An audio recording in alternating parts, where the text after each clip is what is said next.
All right, so Brian, look, thank you very much for joining me. First, I just want to ask now, they have the march tomorrow coming up against the Stormont House Cuts, and I was just wondering, you've organised this as part of the student union, and I seen you had a meeting there with local trade unions. Can you just chat about that? The links with the trade unions and other organisations in the town as well? Well, first of all, before I chat about that, thanks for having me on, Gary. And especially the Student Union Council has been very crucial in terms of making links with internally from Derry, especially Trade Union Council. This goes back, our first meeting was in the Madrid Hotel. It was open forum discussion where you had people from all over Derry, from different various movements, Socialist Party, you had SDLP, you had the mayor there, you had the heads of the Trade Union Council, and it was kind of surprising to see that we looked about the room. There was a very, very old demographic, middle-aged, kind of male presence. Of course there's females there, but there was no youth movement within that room. And we were sitting there saying, like, right, you had a couple, one or two people, but they were like just along there for a party, kind of for party line in a sense. And me and friend Tom were sitting there looking about it. There needs to be a student voice, there needs to be a young voice. And I stood up and I just told them how it is in terms of youth. And they understand, they're preaching about, oh, it's all about the youth, it's about the students, stuff like that there. But they don't grasp that in reality. Like, we're the ones facing the cuts. We go by day and how it is and how it's going on. Like, for the Dell budget, it was 15% and back in November, raised down to 10.8 in January and 6.4, but still that's very crucial and that's very critical of our institution. We're 6 FE colleges are facing 17,000 course places lost and nearly 2,000 staff jobs, and that's going to damage the economy even further. Like, for further education, I see it as the most viable option for students in Northern Ireland, because as you see, tuition fees are through the roof under the Tory-led government. You've got it's like 3,000 per year, where 9,000 over in England, and that's insane. That's insane. So FE, you go on, people usually leave fifth year or even leave upper sixth and go on either a level 3 diploma or HNC like myself. Great, thank you, Ryan. And with the planned march tomorrow, I mean, have you had early indication in numbers of people that are going to be coming out to join you? Well, it's hard to grasp and like gauge reality of how many numbers is. In terms of the social media aspect, I'd say there's nearly 250 to 300 people on the official March page. It's in the Derry one. I haven't looked at the Belfast one will be much more organised, much more centralised, because given their experience, given their everything is more or less centralised there in terms of NUS, USA, and all our trade union councils and our student movements.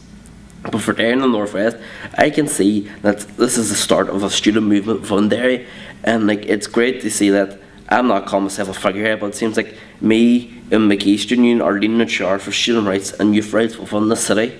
We'll be marching from 12:30 at the bottom Lawrence Hill with faculty and staff from both McGee and NWRC. So it's great to see the combination of the youth and the mature coming together and showing and standing outside the Guildhall, which is showing that no, we can't take it anymore. You cannot let the government pick on the vulnerable society. Like, myself, along with 4 others, will be 5 key speakers at the rally, and it's great to kind of have that role, and I can actually voice my opinion, not just my opinion entirely, but the opinion of the youths, the opinion of the students, and tell them how it is and what reality is the government. And do you feel, with these cuts, do you feel like the youth, and in particular the students, have been a bit forgotten? It has been very kind of older generation led. It has, like, you look at the age demographic in Stormont, it applies to the three ends of mentality: middle-aged, male, middle class. And you look, of course there's young politicians, but they've kind of no expertise in terms of what's going on. Like, it's hard to grasp. The biggest youth movement, in terms of my knowledge, in my own sense, is NUS USA, which is National Union of Students, that oversees entire student unions in North England and even Wales and Scotland, and that's a young and vibrant body. And they can tell the politicians what's going on, how it is, and that the politicians don't have a grasp of modern reality. We live in this fragmented society. Even the still, they say, political process, everything's going great. It's not. It seems that Stormont is on near the verge of collapse over these cuts, over the welfare reform bill. And we need to tell the politicians, stop bickering amongst each other and actually focus on the real economic and social issues which affect a society and a country in itself. You should you should leave behind all sectarian bigotry of flags, parades and protests. Don't get me wrong, culture is a very important part of me. Like, I'm a Catholic, I'm a nationalist, but henceforth I also respect the Protestant and Unionist culture. That's still part of Irish history and culture. Orange culture is also a part of my culture. So ultimately I want to see a united Ireland under one flag, a socialist republic in a sense, where the working class is looked after and that we will have rights and we will be discriminated against from capitalist ideas. Brilliant. And Ryan, look, thank you very much again. No problem. One final question. So, I hate to say this, say the worst happens and, you know, the cries of the people fall on deaf ears. I can assume that there will be more actions planned. You know, this is not something you're going to give up on. Certainly, March 13th is going to be the first national day of action. It's going to be the largest day of action ever since Thatcherism days, where Thatcher basically destroyed the trade union movement and across the entire UK. We have to let people know that the trade union movement is still there, and we need to get it going, start momentum, and start bringing them back to the global age where workers were respected, where we had jobs. It was back in the 70s, the 60s, you had nearly 6,000 to 7,000 manufacturing jobs in Derry.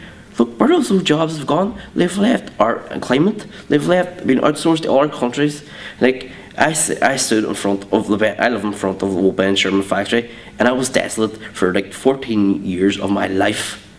Like, and that was a big facility. I employed probably thousands of workers, and it was just left there rotting. They had own devices. Then it was teared down and turned into housing. But still, like, those jobs are gone. We love Derry has a highest unemployment rate within the UK. We have to turn that around. We have to show that the Northwest is going to be a hub of employment, hub of industry, and hub of enterprise. And the only way to do that there is to tell the government what is going on and that we will not live under these cuts any further. That's great. Listen, Ryan, I know you're a very busy man, so I'll let you go. But listen, thank you very much for your time. No problem, Gary. Thanks for having me on anyway. Thank you.